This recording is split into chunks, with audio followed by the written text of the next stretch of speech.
Alors, je vais vous corriger la situation d'évaluation numéro 8, qui est dans votre manuel à la page 304.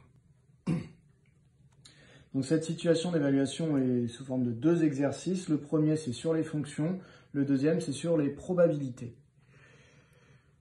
Du coup, dans cette première situation d'évaluation, dans l'exercice 1, du coup, celui sur les fonctions. Donc, on vous donne une fonction f qui est définie par cette expression. Et dans la question 1a, on vous dit, voilà, la dérivée, c'est ce résultat-là. Alors, on aurait très bien pu vous demander de la calculer. Ça n'est pas le cas, donc il ne faut pas le faire. Mais si vous aviez dû la calculer, ici, vous auriez dû faire la formule de u divisé par v. Donc, vous auriez dû utiliser la dérivée de u fois v, qui est égale à u'v plus uv'. Bref, on ne vous le demandez pas, donc je ne vais pas expliciter ce truc. En revanche, ah oui, vous pouvez mettre pause sur votre vidéo si jamais il y a des choses où je vais un petit peu vite. D'ailleurs, le conseil, c'est vous cherchez la question. Si vous ne trouvez pas, vous allumez la vidéo et vous regardez la correction. Le but, c'est de mettre pause à chaque fois pour chercher les questions et pour voir si vous y arrivez ou pas. C'est pas juste de suivre une correction comme ça. Du coup, pour ma dérivée ici, on me demande d'étudier le signe de la dérivée. Pour étudier le signe, la première chose qu'il faut que je regarde, ce sont les opérations principales. Là, je vois une division. Là, je vois une multiplication. Donc, en gros, j'ai 3 blocs. Je vais avoir le bloc de 1,36 exponentielle 0,04x, qui pour moi va être positif, puisque exponentielle de 0,04x, c'est toujours strictement positif parce que c'est une exponentielle. Et comme en plus c'est multiplié par un nombre positif, ça reste positif. Le dénominateur est un carré, il est donc positif. Et il me reste ce facteur-là, 0,04x moins 1. Comme c'est une soustraction, tout ce qui est soustraction et addition, en général, le signe n'est pas évident. Dans ce cas-là, je dois résoudre une inéquation et chercher quand est-ce que ce facteur-là est positif, c'est-à-dire plus grand que 0. L'inéquation va me donner une réponse. Elle me dit, c'est quand 0,04x est plus grand que 1. Moins 1 devient 1. Et donc, ça me dit, c'est quand x est plus grand que 1 sur 0,04. Attention, quand je divise par un nombre dans une inéquation, je dois faire attention à savoir si je divise bien par un nombre positif, auquel cas je ne change pas le sens. Si jamais je divise par un nombre négatif, si là ça avait été moins 0,04 et que j'avais fait ça, j'aurais dû changer le sens ici. Ça n'était pas le cas, donc je ne le change pas. Ça me donne cela. Du coup, ça va me donner que x doit être plus grand que 25 normalement. Alors, comme je suis un peu fatigué, je vérifie sur ma calculatrice. Donc 1 divisé par 0,04, oui, ça donne bien 25. Je ne suis pas complètement fatigué. Voilà, ce qui veut dire que lui, il change de signe. Il est des fois positif, ce résultat, quand les x sont plus grands que 25. Et c'est un résultat négatif quand les x, du coup, sont le contraire de plus grand que 25, donc plus petit que 25. Ça me permet de faire un tableau de signes. Dans ce tableau de signes, je vais avoir une ligne avec les x, qu'on va faire se balader entre 1 et 80, comme indiqué dans l'exercice. Il va y avoir le signe de 1,36 exponentielle de 0,04x, le premier bloc. Ça, on a dit, ce serait toujours positif. Alors, on pourrait expliquer avec une phrase, exponentielle toujours strictement positive. Et comme je multiplie par un nombre positif, ça reste positif. Signe de x au carré, positif parce que c'est un carré. Et 0,04x moins 1, je viens de l'étudier ici. J'ai trouvé que quand x était plus grand que 25, donc de ce côté-là, le résultat était positif. Donc si j'avais cherché quand il était plus petit que 0, donc avec un résultat négatif, j'aurais trouvé x plus petit que 25, donc négatif quand on est en dessous de 25.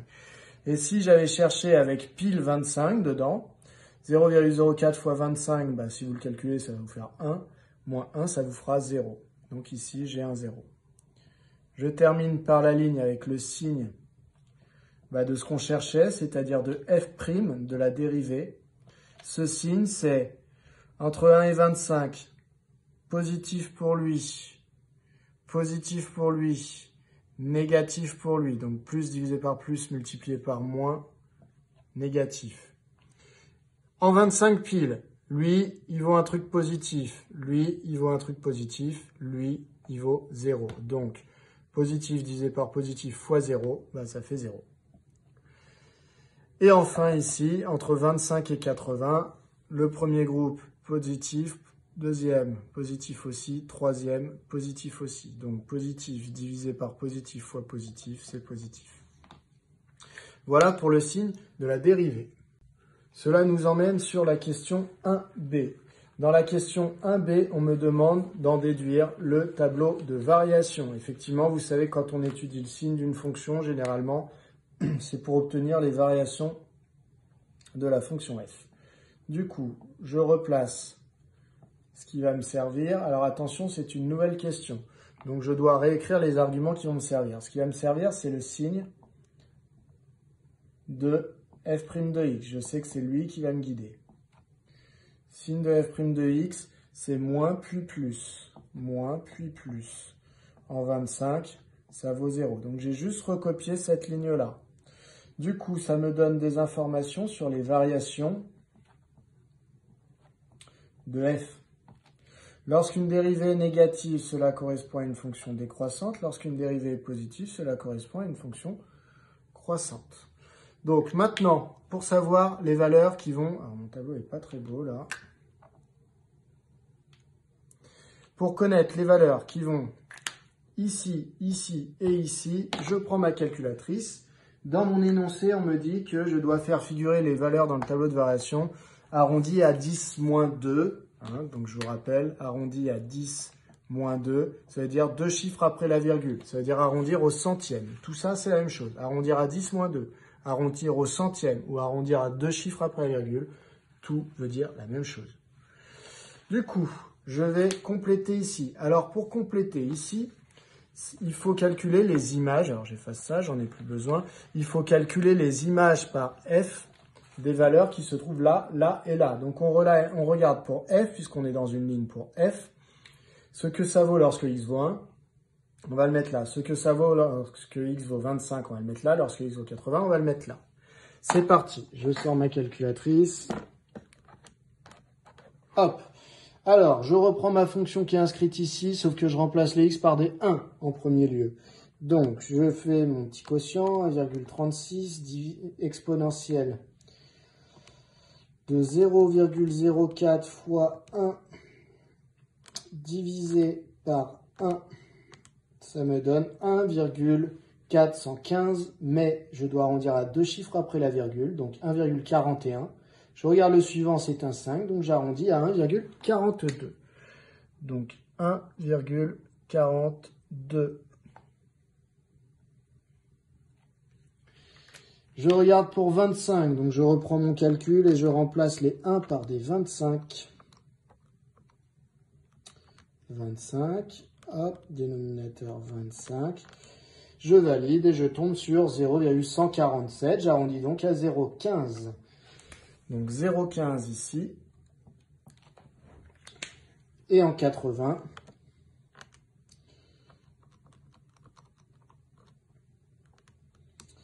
En 80, ça me donne 0,417, donc j'arrondis à 0,42. Tout de suite, je vérifie la cohérence de mes résultats. Vous voyez, ici, je suis censé descendre. Est-ce que je peux descendre de 1,42 jusqu'à 0,15? Oui, ce 0,15 est plus petit. Est-ce que je peux monter jusqu'à 0,42 ensuite? Oui, 0,42 est plus grand que 0,15. Alors, ça paraît tout bête, mais pour tout vous dire, c'est la deuxième fois que je fais cette vidéo parce que dans celle d'avant, je m'étais trompé. Puisque tout simplement, j'avais oublié, dans un de mes calculs, j'avais oublié un des zéros du 0,04. Ce qui fait que je me suis rendu compte que je m'étais trompé à la fin, à ce moment-là, puisque là, je montais vers une valeur qui était plus petite que celle qui était là. Donc j'ai trouvé une incohérence. Donc, voilà, pour être tout à fait franc avec vous, c'est la deuxième fois que je fais cette question de l'exercice. À cause de ça, comment je me suis rendu compte de mon erreur? Dans la cohérence des valeurs. Donc vous voyez, c'est quelque chose qui sert vraiment. On arrive à la question 2A. Question 2A, on vous demande de représenter sur un tableur ou sur GeoGebra. Alors vous, ce sera jamais sur GeoGebra, hein. Ce sera un tableur ou éventuellement la calculatrice. On vous demande de représenter la fonction f. Alors, si vous le faites sur votre tableur, il faut faire ça comme ça. Donc, vous allez faire une ligne avec des X, ou on va plus par colonne. Le problème de votre tableur pour faire les fonctions, c'est qu'il faut donner les valeurs. Donc moi, je ferai comme ça. Je mettrai une colonne avec les X, une colonne avec les Y. Dans la première colonne ici, je mettrai 1 et j'étirerai pour avancer de 0,1 en 0,1.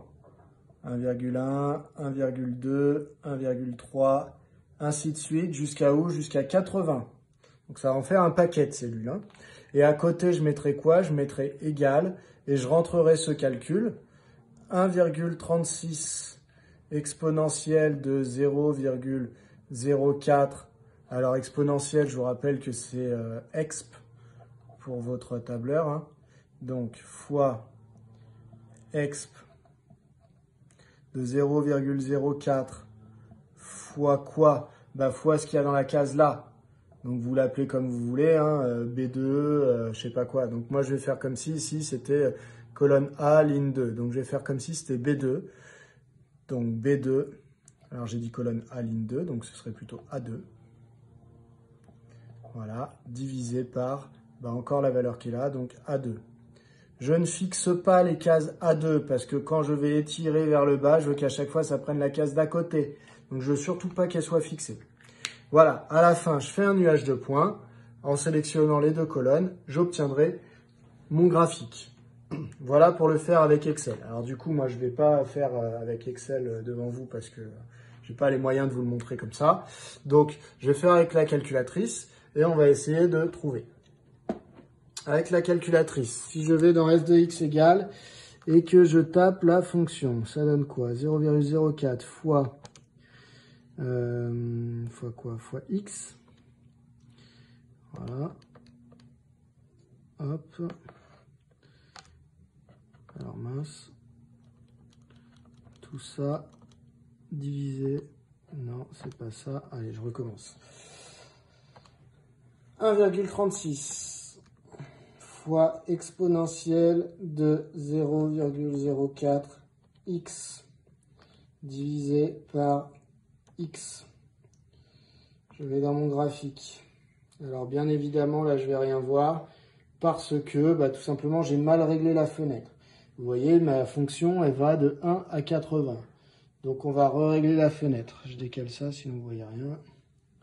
Donc pour régler une fenêtre, on va dans fenêtre. Le x minimum, je veux que ça parte de 1. Et je veux que le x maximum ce soit 80.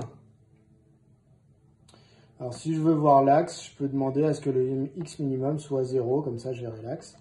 Le y minimum, alors les y, regardez, ça va se jouer entre 1,42 et 0,15, le max et le minimum. Donc je vais mettre 0 pour le minimum et je vais mettre 1,5 pour le maximum. Voilà. Là-dessus, je vais dans graphe et ça se trace un petit peu mieux. Et donc, je vais pouvoir répondre à la question, pendant que ça se trace, à la question B, puisque ça, c'est la question A. Dans la question B, donc c'est question 2B, question 2B, on me demande de résoudre graphiquement f de x inférieur ou égal à 0,25. Donc, il va falloir que je fasse quoi? Il va falloir que je repère ici, j'ai mes Y. Il va falloir que je repère quand est-ce que les Y sont en dessous de 0,25, puisque des f de x, ça se lit sur l'axe des Y. Donc, je prends mon petit point ici. Alors, je vais faire trace, comme ça il est sur la courbe. Donc, vous lisez graphiquement, hein, vous, comment vous faites en général? Vous essayez de repérer la graduation 0,25, vous tracez un trait. Et vous regardez les antécédents éventuels. Alors moi je vais regarder ici, vous voyez, là vous voyez peut-être pas très bien, il y a marqué 0,25. Donc je vais regarder quand est-ce que le Y vaut à peu près 0,25. Bon, ça a l'air d'être par là. Si regardez, si je remonte, on est au-dessus de 0,25. Si je descends, on est en dessous. Bon, donc je vais dire une valeur approchée. Ça fait à peu près 7,3.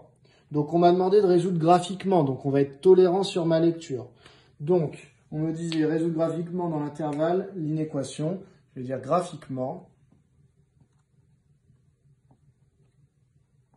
Alors je vais regarder si plus loin on ne repasse pas par là. Hein. Graphiquement, l'ensemble des solutions est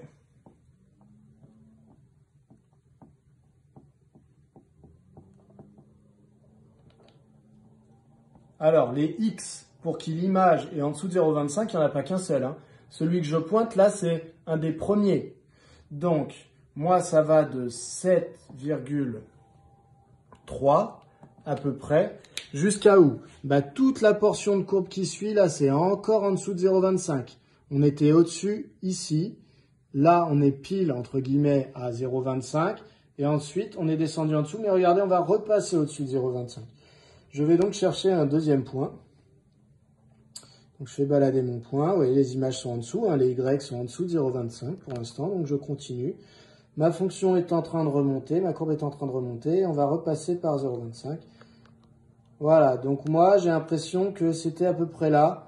À peu près en 60. Donc, moi, j'ai l'impression que c'est entre 7,3 et 60 que ma fonction est en dessous de 0,25. Donc vous, si vous aviez tracé un trait à la hauteur de 0,25 sur l'axe des ordonnées, vous auriez trouvé sans doute à peu près les mêmes valeurs.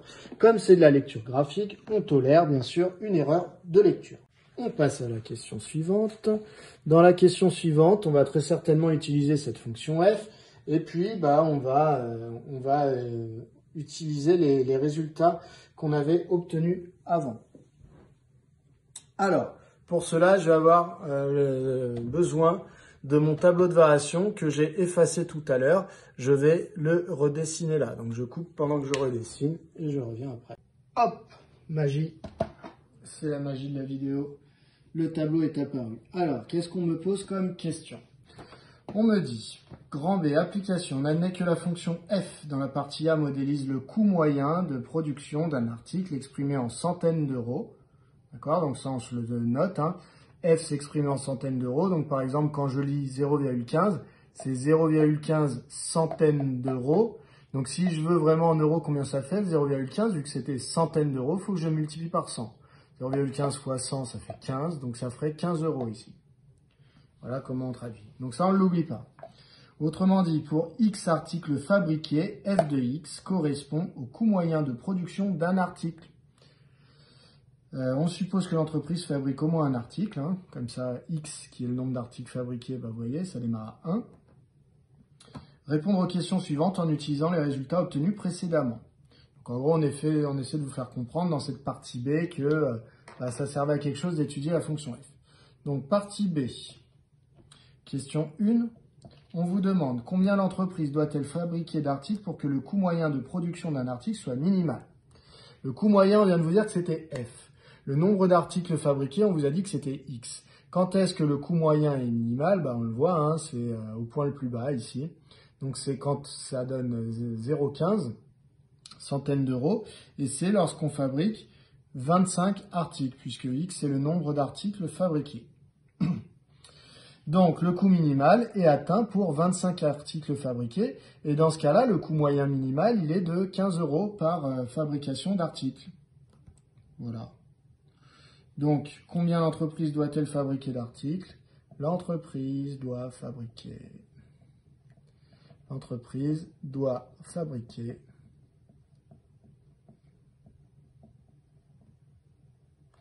25 articles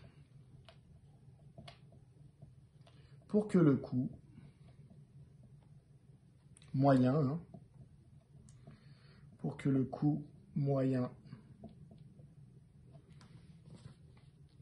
d'un article. Donc, si vous avez du mal à faire des phrases, vous relisez la question et vous la tournez en affirmation. Soit minimal. On ne me demandait pas le minimum ici, mais si on me le demandait, c'était 15 centimes. Puisque 0,15 centaines d'euros. Question 2. On me demande on souhaite que le coût moyen de production, donc toujours F, soit inférieur ou égal à 25 euros. Alors 25 euros, ça fait combien pour des f de x? Ça fait combien de centaines d'euros? 25 euros, ça fait 0,25 centaines d'euros. Donc 25 euros correspond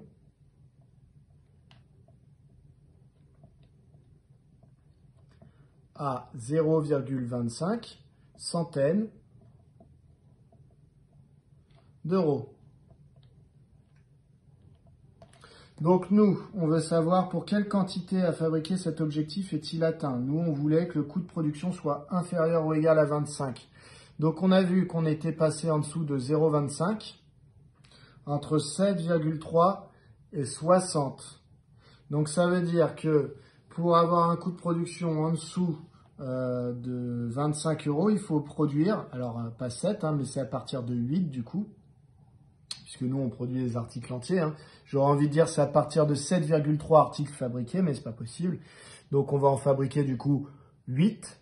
Donc c'est de 8 à 60 d'après ma lecture graphique. Donc d'après la lecture graphique,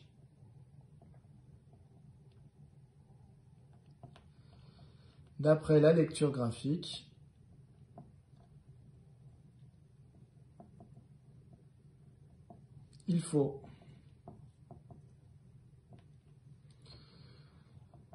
fabriquer, alors est-ce que vous voyez? Oui, il faut fabriquer entre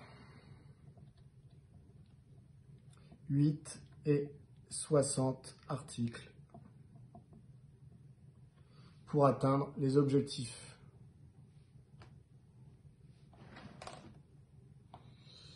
C'était ça la phrase. Pour atteindre l'objectif. D'accord, on a notre fonction f qui diminue ici, et elle passe par 0,25 là. Et là, elle repasse par 0,25. Donc là, elle était passée à peu près en 60, et là, elle était passée à peu près en 7,3. Donc c'est de 8 à 60 que j'ai atteint mon objectif. Voilà pour ce premier exercice. L'exercice 2. L'exercice 2, ça concerne la seconde partie dans cette année. On a fait une première partie avec des fonctions, deuxième partie avec des probas. Donc ça concerne la deuxième partie. Donc du coup, vous avez votre livre sous les yeux. J'attends pas de vous que vous lisiez sur mon livre avec la caméra, mais bon, je lis avec vous, ça permet de suivre un peu. Voilà, alors on vous dit une entreprise réalise et commercialise des compositions florales ainsi que des produits pour le jardin. Partie A, ça va porter sur les événements indépendants. Donc ça, vous savez faire. Ce dont je vous ai parlé la dernière fois, c'est sur les variables indépendantes. Les événements indépendants, ça, on en a fait ensemble. Donc dans cette partie, on demande les valeurs exactes des probabilités. L'entreprise confectionne des compositions avec un certain type de bulbe de fleurs qu'elle reçoit en grande quantité. Chaque bulbe peut présenter deux défauts que l'on désigne par défaut A et défaut B. On prélève un bulbe au hasard dans un stock important. Note grand A l'événement, le bulbe présente le défaut A, grand B l'événement, le bulbe présente le défaut B. On admet que la probabilité des événements A et B sont P de A c'est 0,015, P de B 0,02. On suppose que les deux événements A et B sont indépendants. D'accord? Ça veut dire que le fait d'avoir le défaut A ne modifie pas la probabilité d'avoir le défaut B. Voilà, c'est deux choses indépendantes. Petit 1, on vous dit calculer la probabilité de l'événement E1, le bulbe présente le défaut A et le défaut B.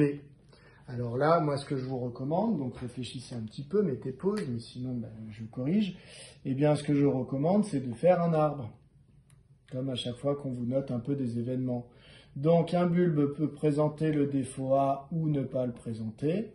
S'il présente le défaut A, il peut très bien présenter le défaut B ou ne pas le présenter. Et s'il n'avait pas le défaut A, il peut très bien avoir le défaut B ou ne pas l'avoir.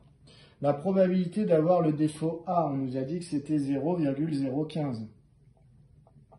Ce qui veut dire que la probabilité de ne pas l'avoir, c'est le complément pour aller à 1, puisque soit on l'a, soit on l'a pas. Il y a 100% d'écart. Donc si j'ai 1,5% d'écart par là, j'ai donc le reste de l'autre côté. c'est-à-dire 0,985 si je ne me trompe pas. Donc on a 1,5% des bulbes qui sont atteints du défaut A et donc 98,5% ne l'ont pas. Parmi ceux qui ont le défaut A, combien ont le défaut B? En fait, là, habituellement, on ne peut pas trop compléter, sauf que là, on vous a dit que les événements étaient indépendants, A et B. Donc, en fait, qu'il y ait le défaut A ou pas le défaut A, la probabilité d'avoir le défaut B sera la même. Donc, ce sera la même, qu'on ait le défaut A ou pas, ça veut dire que c'est la probabilité de B tout simplement. Donc, ici, on a 0,02. Pareil ici. On peut donc compléter ici, puisque la somme de ça et ça, ça doit faire 100%, c'est-à-dire ça doit faire 1. Donc si j'ai 2% là-haut, c'est que j'ai 98% des bulbes qui ne présentent pas le défaut B. Pareil ici, puisque de toute façon, c'est indépendant du fait d'être dans A ou dans A bar. C'est-à-dire c'est indépendant du fait de présenter le défaut A ou les défauts A bar. Voilà. Du coup, je relis la question. On me demande la probabilité de E1. E1, c'est le bulbe présente le défaut A et le défaut B. On a dit en cours, quand on dit A et B, c'est une intersection. Donc, c'est la probabilité d'avoir le défaut A et, donc inter, le défaut B. Les intersections, ce sont des branches complètes. Donc, je me retrouve avec cette branche-là. Je dois multiplier tout ce que j'ai trouvé dessus. Ça me donne 0,015. Alors, si je veux tout écrire, j'écris ça comme ça. P de A fois, celle qui est là, normalement, c'est P de B sachant A.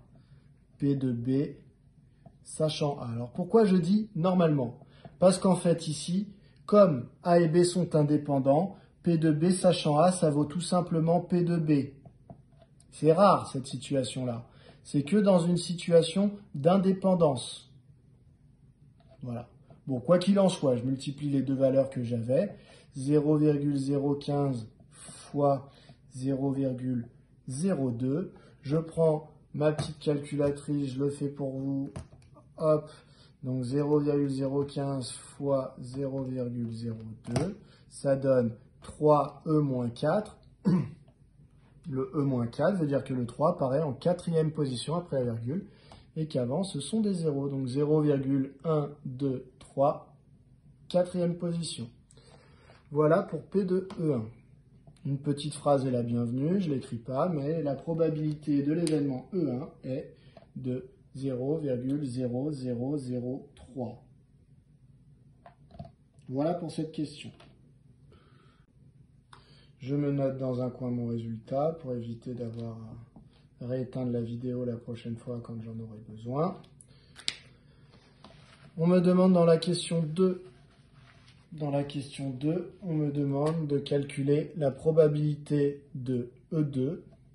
E2, qu'est-ce que c'est? Eh bien, on me dit que c'est le bulbe présente au moins un des deux défauts. Donc, il y a qui là-dedans? Au moins 1, alors pour information, c'est P de A union B. Voilà. Union, c'est l'un ou l'autre. Ou les deux. Donc c'est bien au moins un des deux défauts. Donc il faut que je compte toutes les branches où je retrouve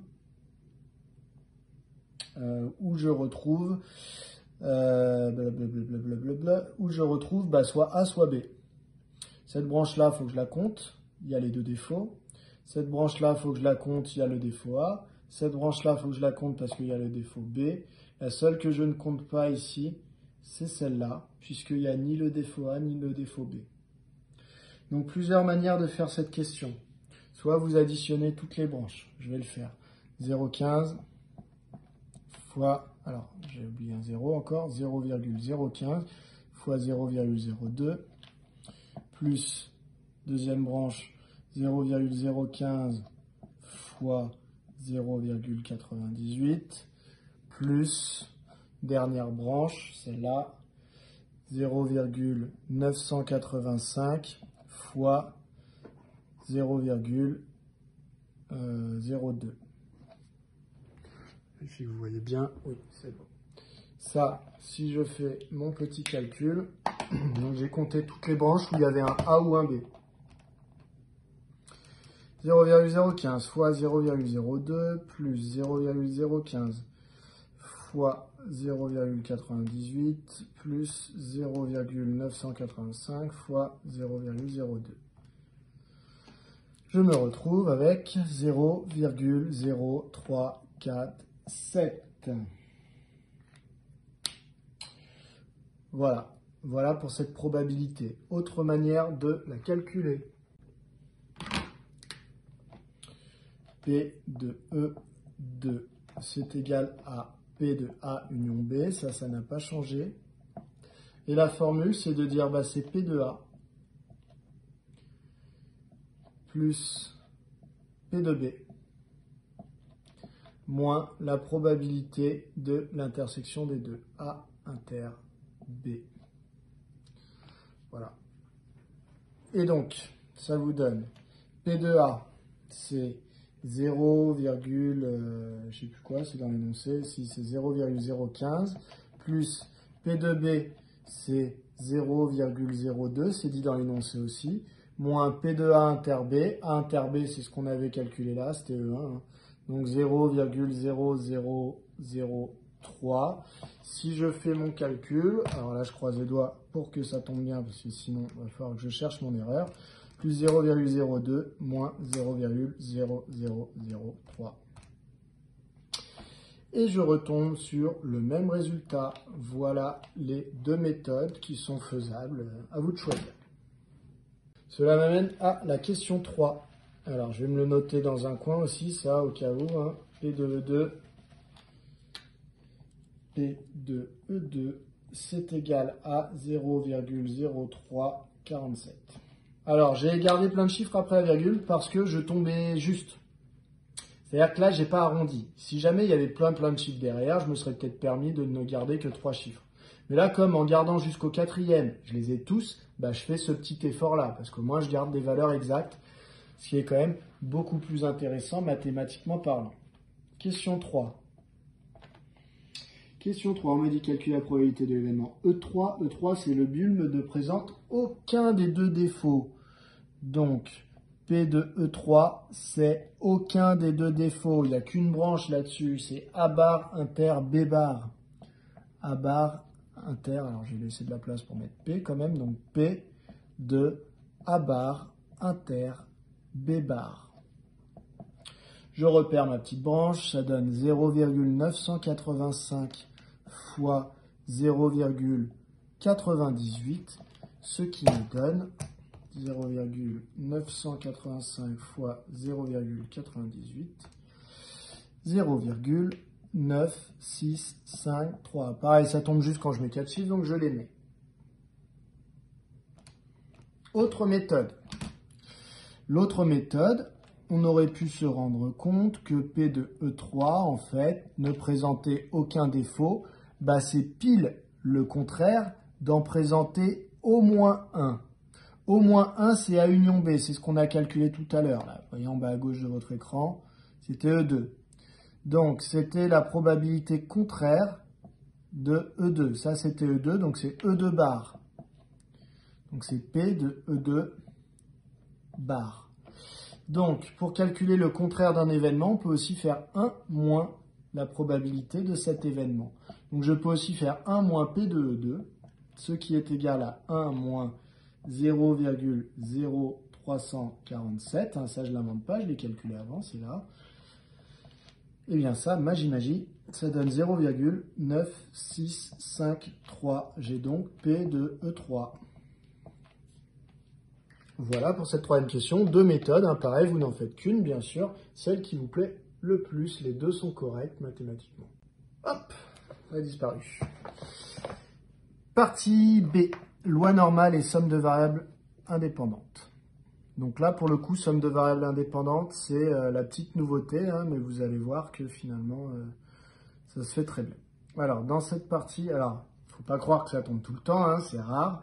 Mais du coup, je vous ai choisi le sujet où il y avait ce truc-là pour justement que vous puissiez aller voir un peu ce que c'était. Et surtout pour dédramatiser, pour pas que vous pensiez que c'est super compliqué. Dans cette partie, les résultats approchés sont à arrondir à 10-2, donc 2 chiffres après virgule. L'entreprise commercialise 2 types d'engrais. le type C1 en poudre et le type C2 en granulé. Très bien, parfait. On note X1, la variable aléatoire qui, à toute semaine prise au hasard pendant une année, associe la demande en kilogrammes d'engrais de type C1 pour cette semaine. On suppose que la variable aléatoire X1 suit la loi normale de moyenne 160 et d'écart type 32. Calculer P de X1 inférieur ou égal à 200. Donc, X1 suit une loi normale. On va noter. C'est la première question. X1 suit la loi normale. Deux paramètres. Il y a deux paramètres pour une loi normale. Il y a mu, la moyenne. Donc, on m'a dit que c'était quoi?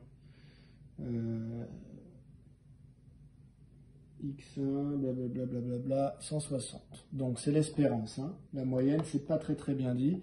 Et l'écart type, c'est... J'ai perdu la ligne, 32.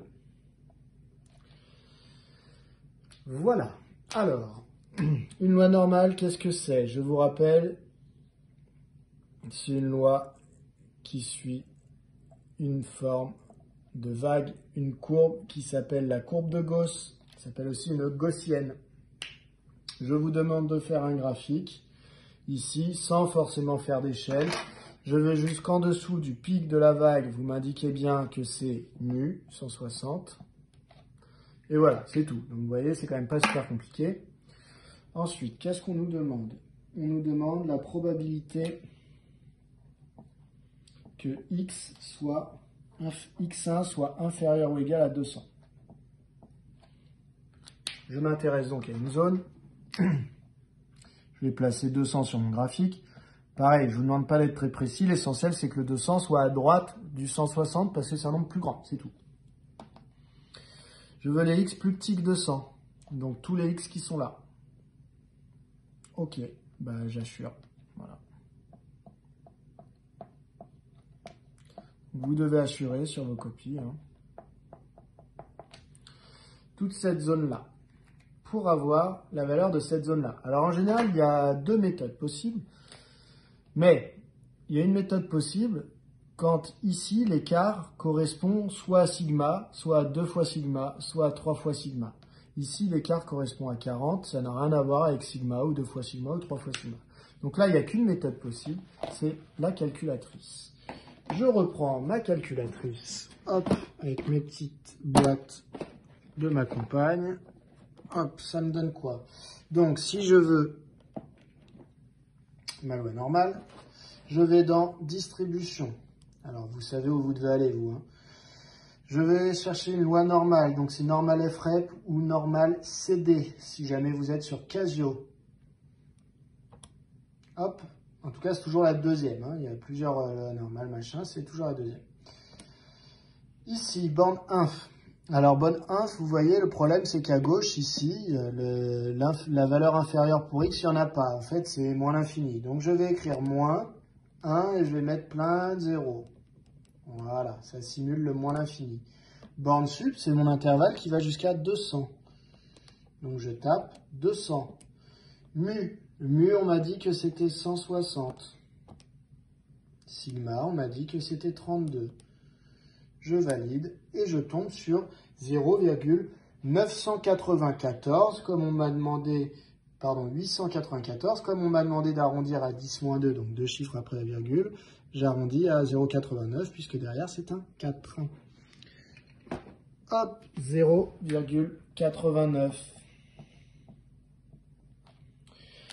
Il y a donc, si vous comprenez bien ce qui se passe, ça c'est le poids en kilos ou en tonnes, je ne sais plus, qui est vendu. X1, variable, blablabla, la demande en kilogrammes. Bon voilà, donc la demande en kilogrammes en général elle est de 160, mais des fois c'est un peu plus, des fois c'est un peu moins, donc ça se répartit comme ça. Beaucoup de demandes, c'est souvent autour de 160, plus on s'écarte de 160, plus c'est rare. On vous demandait la probabilité pour que X1 soit inférieur ou égal à 200. On vous a donc demandé la probabilité pour que la demande en kilogrammes des granules C1 soit la probabilité que cette demande soit inférieure à 200 kg. Voilà, quand on prend une semaine au hasard. Voilà pour cette question 1. Pour la question suivante, alors j'efface ici, hop, question 2, voilà, donc on a x1 qui suit une loi normale, ça n'a pas changé, par contre on vous introduit x2. x2, ça suit aussi une loi normale, avec de nouveaux paramètres, hein. X2 ça correspond au deuxième granule, donc je vous laisse lire, hein. X2 à toute semaine, pris au hasard, associe la demande en kilos d'engrais de type C2 pour cette semaine. Et on vous dit que X2 suit une loi normale de paramètres. Quels sont les paramètres? Eh bien, mu, là, eux, je vais les appeler mu1 et sigma 1, hein, et mu2 pour l'autre. Donc, mu2, ça va être 77, c'est marqué dans l'énoncé, la moyenne c'est 77, sigma 2, c'est marqué dans l'énoncé, c'est 28. Voilà, donc j'ai une deuxième loi normale. Donc là, on aborde vraiment la dernière partie qu'on n'avait pas vue, qui ne me semblait pas forcément, pour laquelle ça ne me semblait pas très grave, mais tant pis, on va le voir, tant mieux. Donc, ça concerne, dans votre livre, ça concerne la page 250, tout en bas, c'est la dernière ligne, dernier point. Voilà. Donc ce qu'on a fait, c'est ça, hein, c'est ce qu'on n'a pas fait plutôt, c'est le dernier paragraphe, espérance et variable des lois. Donc vous lisez ça, au passage, il y a une petite erreur dedans, je la signale, l'erreur, elle est là. Allez, monsieur de ma bouche. L'erreur, elle est là. Je ne sais pas si ça a été corrigé pour vous. Mais dans le livre ici, c'est un plus. Voilà. C'est variance de x moins y, c'est quand même la variance de x plus la variance de y. Il y a une erreur dans l'écriture. Voilà. Sinon, normalement, tout le reste est bon dans votre livre. Du coup, x1, x2, vous avez deux lois normales et on vous définit une variable aléatoire grand y qui vaut x1 plus x2. En gros, vous aviez le kilo de granule C1 qui suivait cette loi-là, le kilo de granule C2 qui vaut cette loi-là, et on s'intéresse au nombre de kilos total si on additionne les kilos vendus, la demande de kilos pour les granules C1 et la demande en kilos pour les granules C2. Si je les additionne, donc ça me donne x1 plus x2, ça me donne une nouvelle variable aléatoire, et donc on vous dit dans l'énoncé que ce nouveau y, c'est encore une loi normale. Donc, y suit la loi normale, sauf que là, alors, il ne faut pas que je fasse deux choses en même temps, deux paramètres, mu égale, alors, sauf que là, évidemment, on ne vous a pas donné ces paramètres, puisque, ça vous le trouvez, ça fait partie de ce dernier paragraphe qu'on n'avait pas vu. Bon, tout simplement, x1 et x2, à votre avis, si x1, c'est la demande. En moyenne, on a dit que la demande, elle était de 160 kg pour les granules C1. On a dit qu'en moyenne, la demande a été de 77 kg pour les granules C2. Donc en moyenne, ça fait combien de kilos? Bon, vous comprendrez rapidement que c'est la somme des deux. En moyenne, ça fait mu1 plus mu2, ce qui donne 160 plus 77, ce qui donne, je n'essaie pas de me tromper, 237, si je ne me trompe pas. Donc ça, c'est mu. Alors eux, dans l'énoncé, ils l'ont appelé m. Voilà, donc c'est m.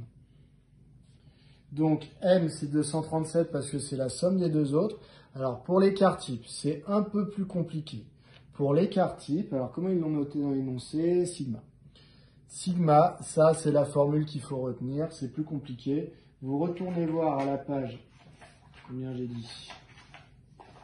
250, oui, 250 dans votre dernière ligne. Et donc, l'écart type, ça va être sigma 1 au carré plus sigma 2 au carré sous une racine. Donc ça nous donne racine carrée de 32 au carré plus 28 au carré. Alors attention, carré et racine carrée censé s'annuler, je vous entends d'ici, mais le problème c'est que là il y a une somme. Hein. Donc la racine ne s'applique pas directement sur un carré, donc il est hors de question de simplifier comme ça. Donc on prend sa calculatrice et on tapote. Ça donne racine de 32 au carré plus 28 au carré. On demande de faire afficher avec une virgule, et donc c'est environ 42,52. Est-ce que c'est bien ce qui avait été annoncé par l'exercice? Oui, c'est ce qui avait été annoncé par l'exercice, donc très bien. Donc vous voyez, il y a une formule qui est évidente, l'autre qui l'est moins, il faut la prendre. Voilà. Donc ça veut dire que Y suit une nouvelle loi, hein, donc normale, donc c'est à nouveau une autre vague, qui cette fois-ci est centrée en 237, et avec un écart type de 42,52. Voilà pour cette question A. Du coup, on va vous poser des questions. Dans la question B, on va vous demander de faire des calculs avec cette loi. Donc j'efface, je me renote mes deux petits paramètres dans un coin de mon tableau, et je reprends la vidéo. Voilà, donc on me demande ça. P de Y inférieur ou égal à 340, je me suis renoté que c'était bien une loi normale, etc. Donc si je me fais mon petit schéma habituel avec ma loi normale ici, donc j'ai un sommet de la vague en mu, c'est-à-dire 237, et je veux la probabilité d'être inférieure à 340.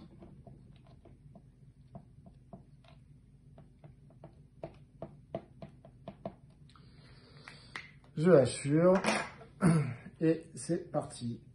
Alors du coup, là, on a peut-être qu'on peut faire de deux manières différentes. Alors je vais commencer à faire avec la calculatrice, hein, la méthode de base.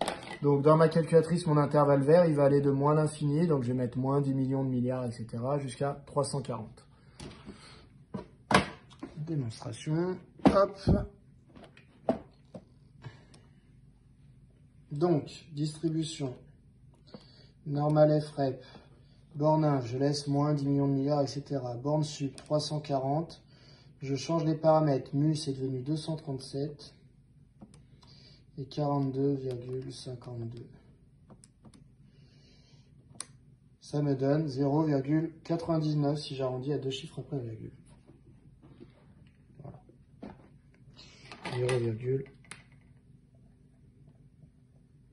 0,99 environ, bien sûr. La question, c'est est-ce que je ne peux pas utiliser une formule avec les sigma?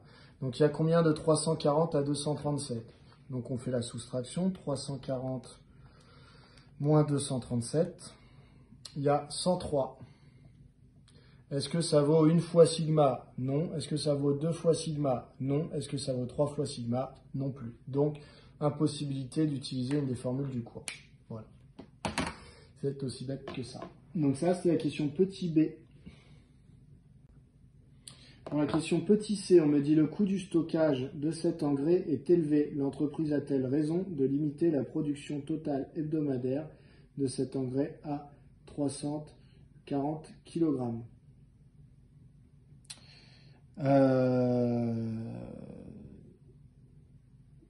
La réponse très certainement qui est attendue, c'est que oui, puisque 99% du temps, on a besoin d'en dessous de 340 kg, eh bien, ça sert à rien d'aller produire au-dessus, puisque ça correspond qu'à 1% du temps. Voilà, j'imagine que c'est la petite critique qu'on attend de vous.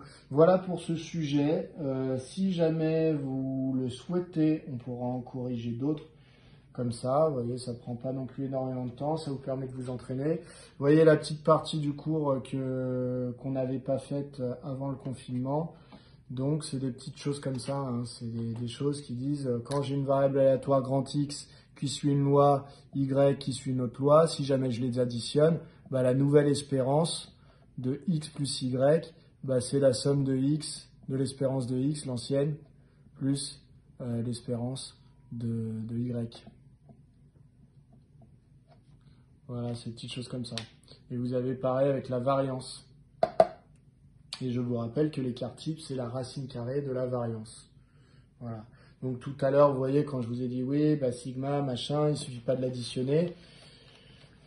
Je vous ai dit ça. Je vous ai dit variance de x1. Alors, je vous ai dit ça, moi.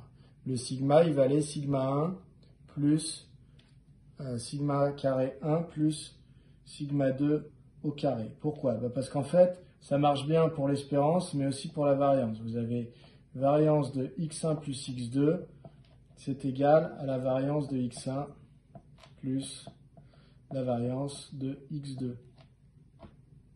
Voilà.